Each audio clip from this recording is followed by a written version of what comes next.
반갑습니다, 여러분. 게시탐정 장윤도사입니다. 예, 오늘 음, 풍문에 의하면 두 번째 이야기입니다.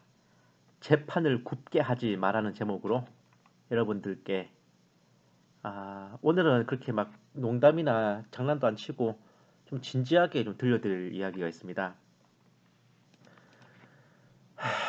본 게시탐정이 이제 지난번에 말씀드린 대로 이틀도 못 돼서 그 교회에 대한 풍문이 또다시 들려왔어요.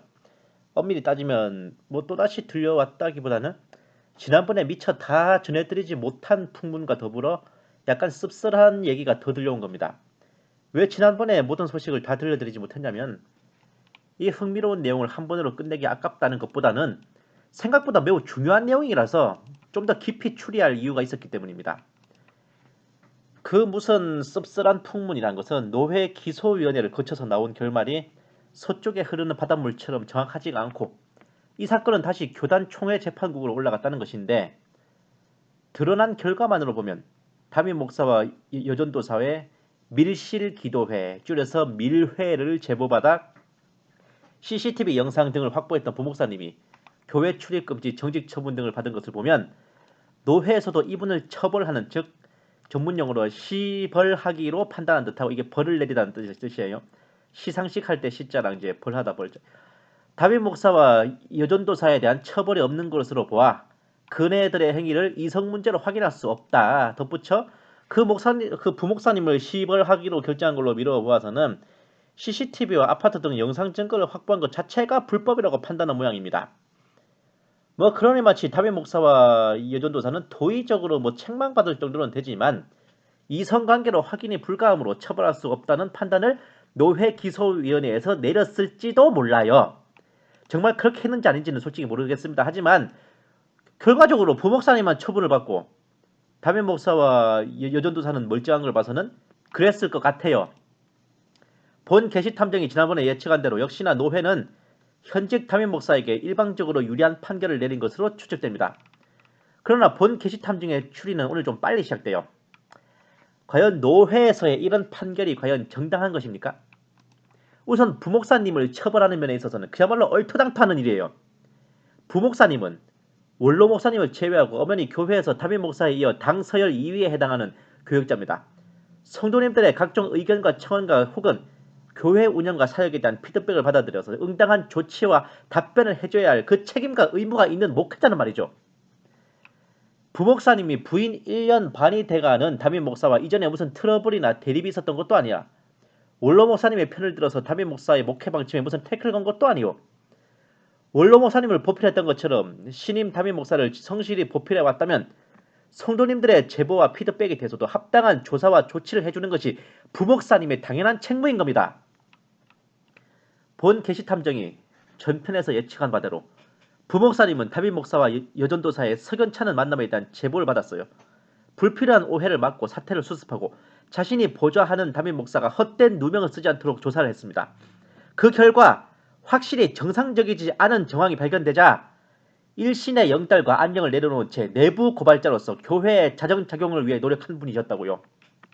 이런 분에게 포상과 치하는 못할 망정 처벌을 한다면 즉 시벌을 한다는 것은 그야말로 힘써 일하는 말에게 계속 채찍질해서 빡치게 만든다는 그 사자성어 그대로예요. 내릴 시자 벌할 벌자 힘쓸 노자 말맞자 읽어봐요. 시벌로마 딱 그대로라고요. 본 게시 탐정의 사견으로는 이런 목회자가 많아져야 성도들이 교회를 신뢰합니다. 교회 자체적인 자정 능력이 강화되고 담임 목사가 뻘짓 안 하고 목회자 본연의 임무에 충실하게 되고 또 세상 앞에 책 잡히는 것 없이 두루 맑아질 것이라 저는 그렇게 봐요. 근데 어째 노회에 높으신 분들 생각은 좀 달라나 봅니다. 아니 풍문에 의하면 그렇다고. 나머지 것들도 차근차근 봅시다. 교회 지하주차장 CCTV 화면 및 아파트 영상 등의 증거물 확보가 부당하고 불법적으로 수집된 증거다? 참 유감스럽긴 한데요. 교회 지하주차장 CCTV는 엄연히 교회의 필요에 의해 설치된 겁니다. 그 교회 관리 담당자 내지 목회자가 필요하다면 캡스 등 보안업체와 적법한 절차를 거쳐서 확인할 수 있는 겁니다. 아파트 CCTV 영상이 걸린다 할 수 있겠지. 하지만 아파트 단지 내에서 일어난 사건을 수사하는 상황에서는 관리소장 승인 없이 CCTV 영상을 가져왔어도 위법이 아니라는 판례도 있고, 물론 이거는 경찰에서 가져온 거긴 하지만은, 더군다나 CCTV가 문제가 아닙니다. 그걸 직접 목격한 성도들의 사례가 한둘이 아니라고. 그분들의 증언도 증거 능력이 없을 것 같습니까? 그리고 논리적으로 따져봐도요, 위법한 증거인이 증거로 인정이 안 된다는 것은 돌려 말하면 그 사건 자체는 사실이지만 증거 수집상 절차적 하자로 채택이 안 될 뿐이라는 건데, 그럼 담임 목사와 여전도사의 썸씽 자체는 인정한다는 겁니까? 그리고 담임 목사님과 여전도사님께는 참으로 유감스러운 일이지만, 우리나라에서 간통죄가 폐지된 후에 이성 문제에 대한 사건은 강간이나 성폭행 아닌 이상 민사로 처리되는데, 민사재판은 자유심증주의라는 것을 인정하기 때문에 수집 과정에 다소 위법했다 할지라도 아주 많은 경우에 증거로 채택이 됩니다. 단지 위자료 액수 등 형량을 결정하는 데 참작할 뿐이죠. 형사재판의 경우에는 이것이 법에 어긋나냐 아니냐를 따지지만, 민사재판의 경우에는 이것이 사실이냐 아니냐 하는 시시비비를 가리는 사실관계의 입증이 목적이기 때문에 그렇습니다. 한마디로 사실관계를 밝혀주는 데는 위법한 증거고 뭐고 간에 충분히 채택돼서 작용한다는 거예요.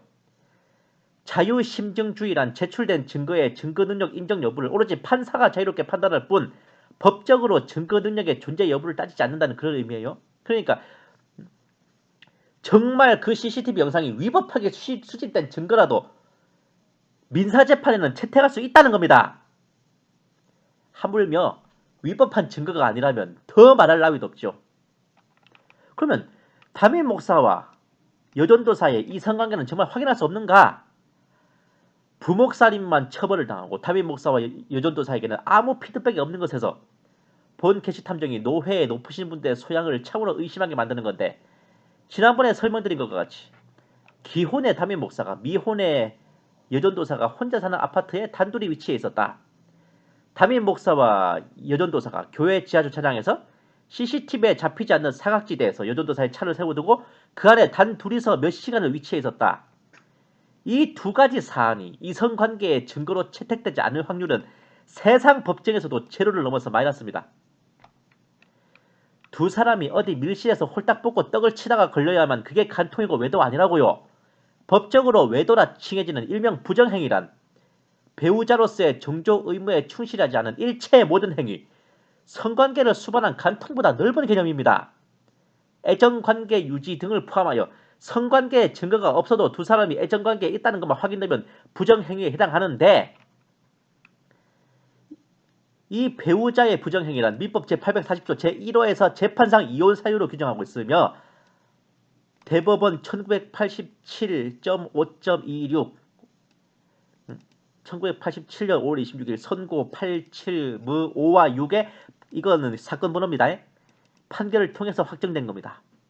그리고 세상 법에서도 인정하는 부정행위라면 하나님의 법대로 따져도 음행과 간음에 해당하는 게 상식 아니겠어요? 이 부정행위를 증명하는 근거가 되는 건 숙박업소까지 들어간다의 여부입니다. 두 사람의 육체적 관계에 대한 이야기, 애정이 담긴 메시지, 가정행사에 불참하면서 두 사람만의 여행 및 밀회를 한 사실, 항시 둘이 메시지 주고받으면서 모든 일상과 일정을 공유한 것들, 여기에는 하트, 이모티콘, 사랑한다는 말이 들어간 카카오톡도 포함돼요. 하물며 이런 것들이 과연 증거가 안 될까요? 구체적인 사안을 보시면 부산지방법원 2019 드단 205295 판결에 의하면 원장과 직원이 퇴근 시간 이후까지 업무상 전화통화를 하면서 수시로 통화 내역과 문자 메시지를 삭제하고 카카오톡에 이모티콘과 하트, 사랑한다, 보고 싶다 이런 내용을 주고받는 게 인정이 됐습니다. 2014년 부산가정법원 판결에는 차량 블랙박스 영상을 통해서 남편이 상대 여성과 어디에 함께 투숙한 것을 발견한 것도 포함됐어. 2012년 판례는 남편이 식당을 운영하는 상간녀와 눈이 맞아가지고 식당 영업이 끝나기를 기다려 자기의 차로 그 여자를 집에 데려다주고 같이 장보러 다니고 따로 공간을 마련해서 그 여자와 단둘이 위치했었던 것이 외도로 인정이 됐습니다. 2017년 부산가정법원 판결로는 성관계 정황은 발견되지 않은 상태에서 모텔에 간 것은 맞지만 절대로 관계는 없었다고 우겼음에도 이것 자체가 외도로 인정됐다고요. 이런 사항들이 성관계 증거가 없이도 외도로 인정된 판례들입니다. 실제로 이혼 소송 및 상간녀 위자료 청구 소송에서 모두 승소한 사례들이죠. 따라서 담임 목사와 여전도사의 지하 주차장 및 아파트 CCTV 영상은 물론 그 둘이 주고받은 카톡 내용까지 모두 확인되면 이 성관계는 노회나 총회 아니라 법원에 가서도 명명백백하게 밝혀질 겁니다. 물론 이 사모님께서 상간녀 소송을 안 한다면 다른 문제겠지만 하나님께서 지켜보고 계신단 말이에요. 예. 이런 상황에서 대체 노회에서는 뭘 보고 담임 목사와 여전도사의 이성관계를 확인할 수 없다고 했을지 참 궁금하죠. 어떻게 아냐고요? 이렇게 결정했다는 걸 어떻게 아냐고? 부목사님만 처벌을 받고 담임 목사, 여전도사 둘이는 멀쩡한 것만 봐도 답이 안 나옵니까? 게다가 세상 법정으로 가도 명확하게 각이 나올 거를 오히려 원로 목사님이 배후에 있다 어쩐다는 것은 그 교회를 개척하고 25년간 성역을 감당하신 원로 목사님에 대한 예의와 도리가 아닐 뿐더러 이는 그 교회의 개척 근간을 뒤흔드는 반역과 같은 것입니다.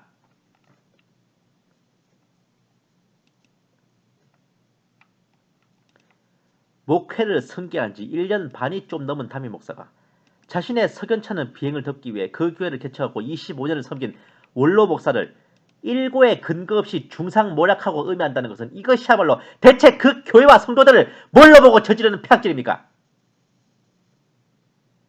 이것부터가 세상 법정에 가져가도 처벌을 면치 못할 악랄한 명예훼손이면 무고인데 그 무슨 기도와 치유의 은사가 있다는 여전도사는 대체 그 사역과 은사가 어느 누구로부터 검증이 되고 실무적인 열매가 나타났기에 평신도에서 전도사로 느닷없이 발탁됐습니까?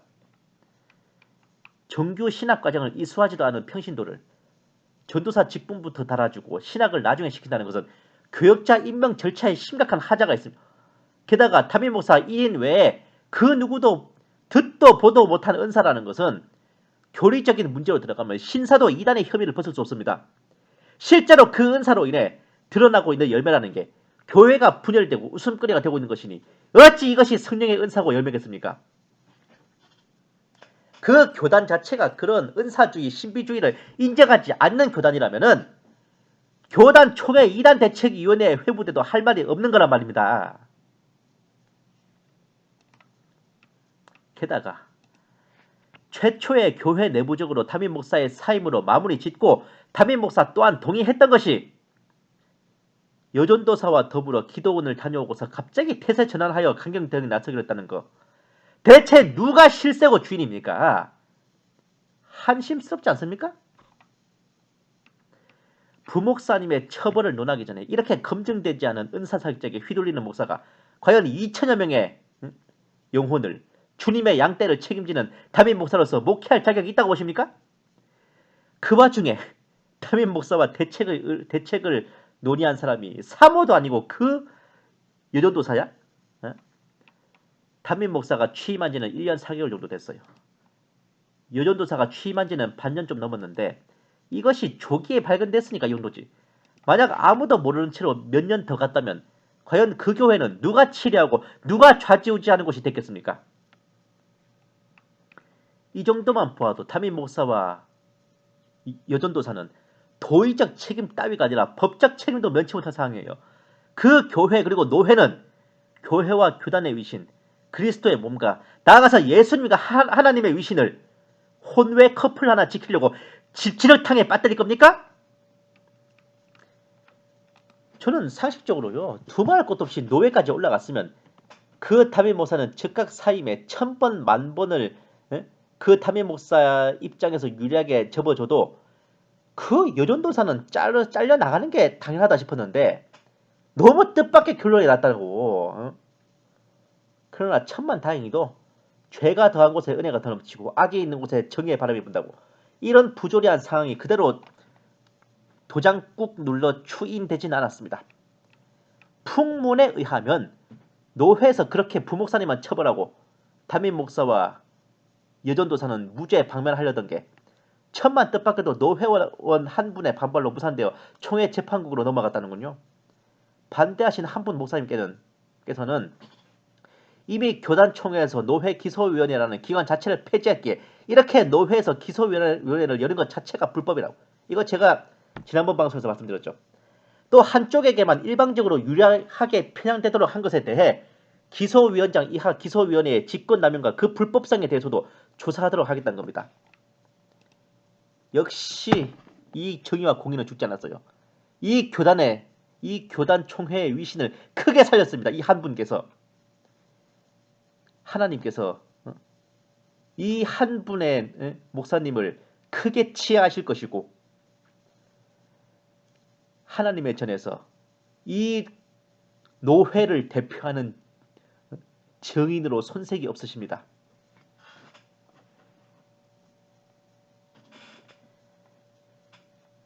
이 한 분의 목사님께서 이 교단의 정의와 공의가 살아있다는 증인이 되주신 거예요. 본 게시탐정이 이런 정황을 풍문으로 전해 듣고 통탄을 금치 못한 것은 그야말로 그 무슨 노회 기소위원회인 것 자체가 담임 목사와 여전도사를 구제하기 위한 철저한 불법 재판을 벌였다는 생각이 서 있습니다. 이는 섹스피어의 희곡 베니스의 상인에서 샤일록을 파멸시키기 위한 불법 재판, 거기에 비견하는 법정 사기극입니다. 가깝게는 박근혜 대통령 탄핵을 만장일치로 결정한 그 헌법재판소의 만행에 비견될 만한 거예요. 어느 정도 현직 담임 목사에게 유리한 판결이 날 거라고는 생각했지만 그게 실제로 적나라하게 벌어지니 기가 막히고 코가 막힐 뿐이었습니다. 3년 전 탄핵 사태를 기억하실 텐데 헌법재판소가 법과 진실과 정의를 외면하고 박근혜 대통령을 축출하고 불법한 자가 권좌에 오르도록 방조한 결과 우리나라가 역사 이래 최악의 파탄 지경에 이르고 있는데 그것을 예시로 보면요. 노회 기소위원회 나아가서 만약 총회 재판부에서도 그 판결을 굽게 하고 불법한 자를 또다시 오고하게 된다면 그 교회와 그리고 교단의 운명은 어찌 될 것 같습니까? 본 게시탐정이 추리를 하면서 너무나 아연히 실색할 만한 정황을 분석했어요. 이걸 간략히 정리해서 설명해 드리고자 합니다. 이 방송을 해당 교회와 교단의 관계자들께서도 보시고 판단해 주셨으면 하는 마음이에요. 좀 더 진지해지겠습니다.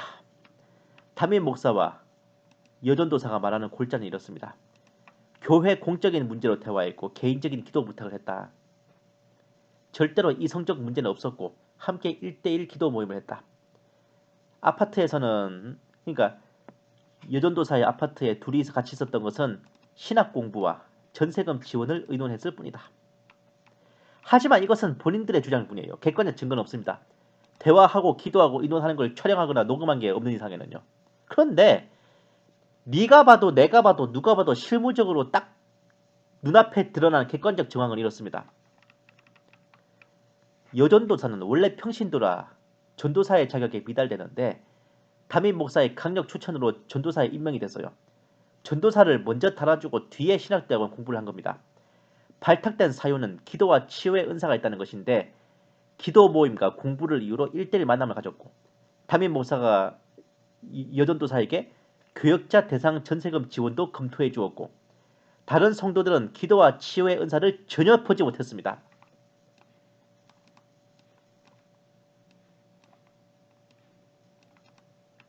뭔가 느껴지는 게 없으십니까?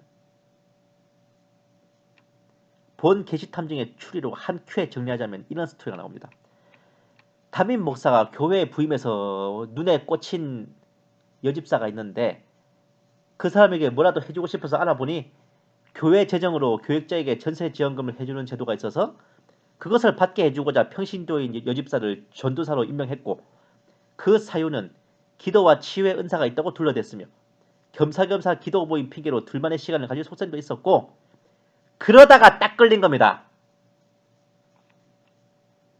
차라리 강력한 영적 은사에 미혹이 된 거였으면 좋겠다고. 예? 그게 더 차라리 진짜. 특히 교회 재정으로 교역자 전세 지원을 해주는 제도가 그 여집사를 평신도에서 전도사로 벼락 진급을 시키는데 강력한 동기부여가 됐겠죠. 만약 그 전세 지원이 목적이 아니라 순수하게 은사자를 발탁하여 세우고자 했다면 적법한 절차에 따라 신학부터 먼저 이수하도록 했어야지. 사상 유례가 없는 감투 먼저 씌워주고 과거 시험 나중에 치게 하는 그런 식의 인사조치를 했겠습니까?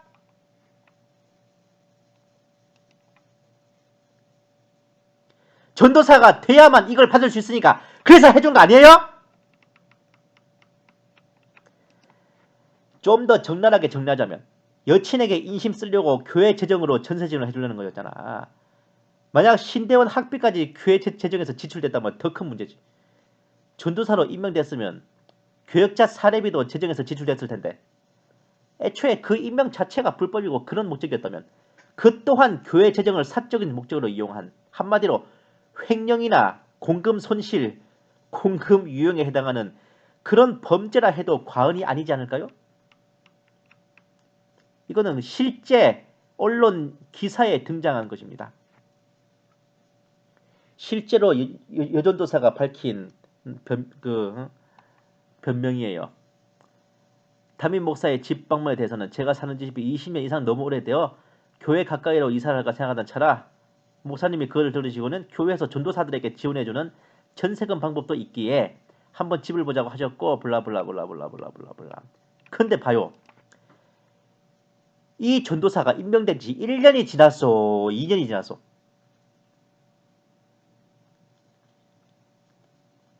목사님 자체도 청빙되어 취임한 지 1년 반이 조금 넘은 상황이었어요. 아니 1년 반도 안 됐을 수도 있겠다. 근데 이 전도사가 취임한 기간까지 포함하면 반년 좀 됐나? 신학도 제대로 마치지 않고 임명된 신임 전도사가 대뜸 전세금 얘기를 꺼내죠. 지금 보면 담임 목사는 그거 의논하자고 외간 미혼 여성의 집에 혼자 방문한다는 거. 의심이 되나 안 되나? 에? 대체 담임 목사는 성도들의 피와 땀이 어린 교회 재정을 뭘로 알고 있기에 이런 짓을 눈하나 깜짝하지 않고 합니까? 교회 재정, 성도들의 헌금, 하나님 전에 바쳐진 예물이 담임 목사 커플의 데이트 통장입니까?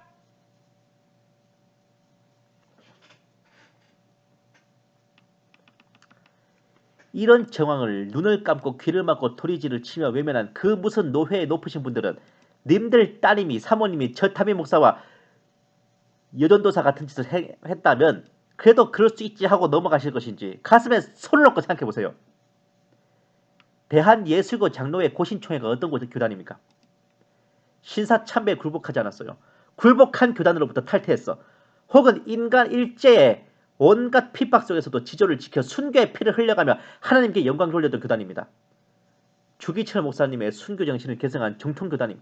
합동통합 합신과 더불어 한국교회의 4대 금강이자 장자교단으로서 그 명성과 업적이 비단의 수노인 별처럼 길이 빛나는 그리스도의 몸이라고요.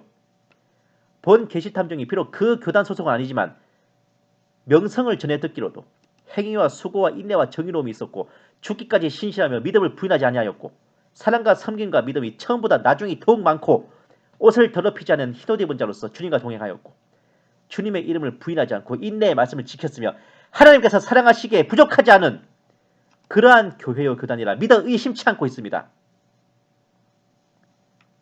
그런데 어찌하여 상상하지도 못한 일이 일어나고 그러한 자들을 옹호하여 빛나는 이름에 먹칠을 하려 드는지 이해할 수가 없습니다. 어찌하여 그러한 자들을 옛적 고린도 교회에서 바울 사도의 꾸짖음같이 교회 가운데에서 쫓아내지 아니하고 용납하고 계십니까? 이 참담한 상황을 보시며 하늘 보좌에서 탄식하고 계실 하나님이 보이지 않으십니까? 천국에서 이 상황을 보고 계실 고신총회의 모든 선열 선진 선배들과 그 모든 순교자들의 통곡이 들리지 않으십니까? 불의를 선하다 하고 정의를 불의하다 하면서 스스로를 처음 사랑과 처음 행위를 내던지고 발람의 교리와 니골라당의 교훈을 붙잡고 자칭 여선지자라 하는 이세벨을 용납하며 살아있다고 하나 죽은 자가 되고 하나님께로부터 토하여 내쳐질 그런 가라지들로 만드시겠습니까? 이제 재판을 맡으신 총회의 중진들 그 재판국의 모든 주의 종들께서는 이 사건에 있어 결코 사심을 넣지 마시고 판결을 굽게 하지 마시기를 간곡히 엎드려 청합니다. 하나님과 모든 천군 천사의 시선이 이 재판을 향할 것입니다. 여러분들의 재판 결과에 하늘에 계신 하나님과 고신 총회의 모든 선진들과 순교자들이 환호하여 치하하실지 탄식하며 통곡하실지가 결정될 것이니 하나님의 전에서 그리스도의 심판석에서 만고의 충신이 되실지 만고의 역적이 되실지 밝히 판단하시고 부디 현명하고 공명정대한 판결을 삼가 부탁드립니다.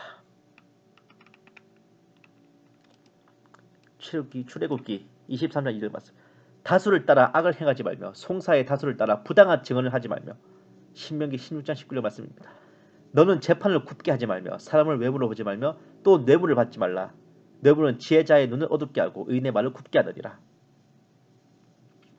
이것이 오늘 총회의 재판을 맡은 주의 종들께 하나님께서 내리시는 명령이 될지 어찌 알겠습니까? 제3, 제4 간절히 청하오니 이 사건에 대한 총회 재판부의 판결이 공명정대하기를 부탁드리고 또 부탁드립니다. 감사합니다. 계시탐정 장전도사였습니다.